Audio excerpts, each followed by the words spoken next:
ನಮಸ್ಕಾರ ಸ್ನೇಹಿತರೆ, ನಾನು ನಿಮ್ಮ Deepa Ranishekhar transform life programmes ಇಂದ ಲವ್, ಲೈಟ್ ಆ್ಯಂಡ್ ಗ್ರ್ಯಾಟಿಟ್ಯೂಡ್. ಎಲ್ರಿಗೂ ರಮಾದಾನ್ ಹಬ್ಬದ ಶುಭಾಶಯಗಳು. ಇದೇನಪ್ಪ ರಮಾದಾನ್ ಹಬ್ಬಕ್ಕೆ ಹೇಳ್ತಾರೆ ಅಂದರೆ, ಎಲ್ಲ ಹಬ್ಬಕ್ಕೂ ಒಂದು ಅರ್ಥ ಇರುತ್ತೆ, ಒಂದು ರೀತಿ ನೀತಿ ಇರುತ್ತೆ. ರಮಾದಾನ್ ಹಬ್ಬದ ವಿಶೇಷ ಏನು ಅಂದರೆ, ತಿಂಗಳಿಡೀ ಉಪವಾಸ ಇದ್ದು ರೋಜಾ ಮಾಡ್ತಾರೆ. ಅಂದರೆ ಆ ಇಡೀ ತಿಂಗಳು ಅವರು ತಮ್ಮ ಒಂದು ಮನಸ್ಸನ್ನು ಶುದ್ಧಿಪಡಿಸ್ಕೊಂಡು ಆತ್ಮ ಪರಿವರ್ತನೆ ಅಂದರೆ ಪ್ಯೂರಿಫಿಕೇಶನ್ ಮತ್ತು ಸೆಲ್ಫ್ ಡಿಸಿಪ್ಲಿನ್ ಬಗ್ಗೆ ಅಂದರೆ ಶಿಸ್ತು, ಕಟ್ಟುನಿಟ್ಟಿನ ಬಗ್ಗೆ ಗಮನವನ್ನು ಹರಿಸ್ತಾರೆ.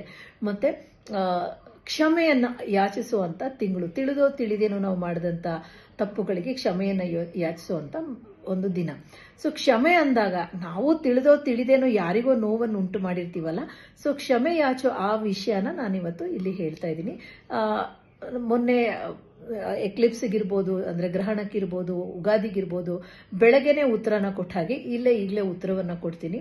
ಸಂಜೆ ಕೊಡೋದಿಲ್ಲ. ಸಾಧಾರಣವಾಗಿ ಬೆಳಗ್ಗೆ ಪ್ರಶ್ನೆ ಕೇಳಿ ಸಂಜೆ ಉತ್ತರ ಕೊಡ್ತೀನಿ, ಈಗಲೇ ಕೊಡ್ತೀನಿ. ಈ ಒಂದು ಸ್ವಿಚ್ ನಂಬರ್ 706 706 ಈ ಒಂದು ಕ್ಷಮೆಯ ಸ್ವಿಚ್ ಕೋಡನ್ನು ಚಾಂಟ್ ಮಾಡಿ ತುಂಬ ಸರ್ತಿ. ಇದನ್ನ ಪಿಂಕ್ ಕಲರ್ ಅಲ್ಲಿ ದೇಹದ ಎಡಗಡೆ ಬರ್ಕೊಳ್ಳಿ. ಎನರ್ಜಿ ಸರ್ಕಲ್ನ ಕೂಡ ಮಾಡಿ. ಮತ್ತೆ ಇದನ್ನ ಗ್ರಹಣಕ್ಕೆ ಹೇಳಿದಾಗೆ 3 ದಿನ 4 ದಿನ ಅಂತ ಏನಿಲ್ಲ, ನೀವು ಎಷ್ಟು ದಿನ ಬೇಕಾದರೂ ಅಥವಾ ಪರ್ಮನೆಂಟ್ ಆಗಿ ಬೇಕಾದ್ರೂ ಚಾಂಟ್ ಮಾಡ್ತಾನೆ ಇರ್ಬೋದು. ಯಾಕಂದ್ರೆ ತಿಳಿದೋ ತಿಳಿದೇನೋ ಯಾರಿಗೋ ನೋವು ಉಂಟು ಮಾಡೋದು ಇದ್ದೇ ಇರತ್ತಲ್ವಾ. ಹಾಗಾಗಿ ಆರೋಗ್ಯವಾಗಿರಿ, ಆನಂದದಿಂದಿರಿ.